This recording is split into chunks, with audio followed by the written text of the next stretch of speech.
a'lam bishawab. Pertanyaan selanjutnya Ustaz, dari hamba Allah di Banda Aceh.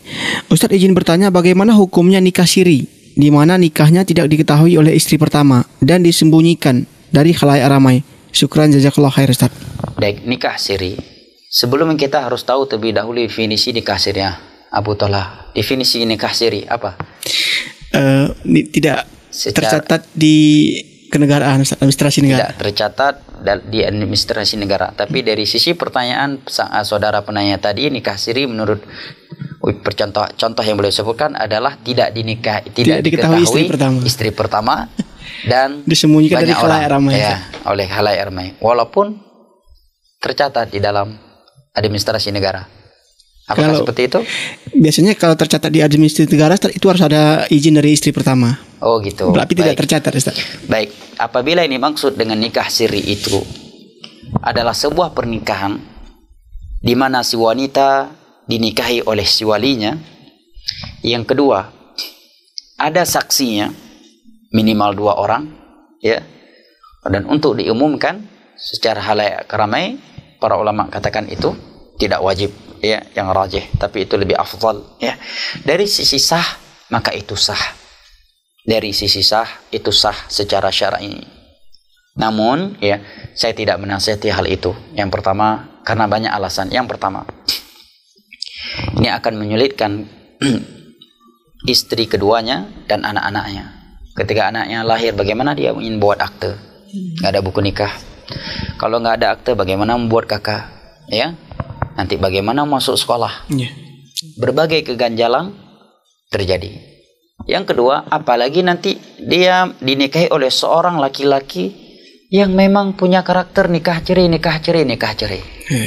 Maka sangat mudah dia mengkhianati istrinya. Dia akan bermudah-mudahan menceraikan wanita, nikah lagi, cerai lagi, nikah lagi, cerai lagi. Akhirnya rusak dakwah. Apalagi yang melakukannya seorang ustadz, seorang yang berilmu, ya. Ya, nikah siri, ya, dikit ada masalah langsung diceraikan, akhirnya rusak, ya, nama dakwah dengan sikap individu yang tersebut, rusak nama Islam, ya, dan berbagai keganjalan lainnya. Keganjalan lainnya bisa-bisa dia dipersekusi oleh masyarakat nanti. Orang ngiranya dia kumpul kebo. Buktinya apa? Pak Kecil aja nggak tahu dia nikah. Orang kampung nggak tahu dia nikah.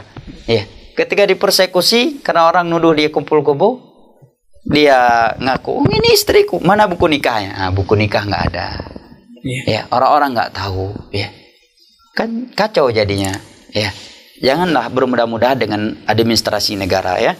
Saya menasihati, ya, apalagi para penuntut ilmu agama, karena ada sebagian orang, ya, bermudah-mudahan dalam hal ini, sementara ia adalah orang yang semestinya menjadi contoh buat masyarakat, ya.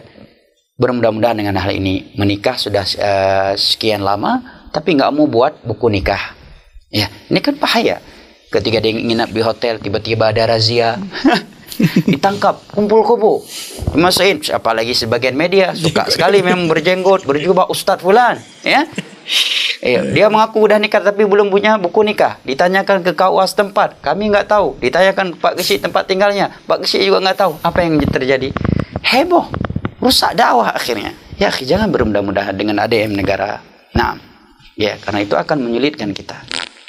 Nah, dan dari sisi aturan, dia menyelisih aturan negara dan prinsip kaum muslimin Ahlus Sunnah wal Jamaah adalah taat kepada penguasa selama ia itu tidak menyelisihi agama Allah Jalla wa Ala. Walaupun mungkin ada kondisi sebagian orang ketika nikah siri, ya, keganjalan tadi mungkin tidak terjadi, atau ada kondisi yang kita tidak bisa menyalahkan ia dengan nikah siri karena pertimbangan-pertimbangan yang di luar keumuman manusia. Allah Ta'ala alam.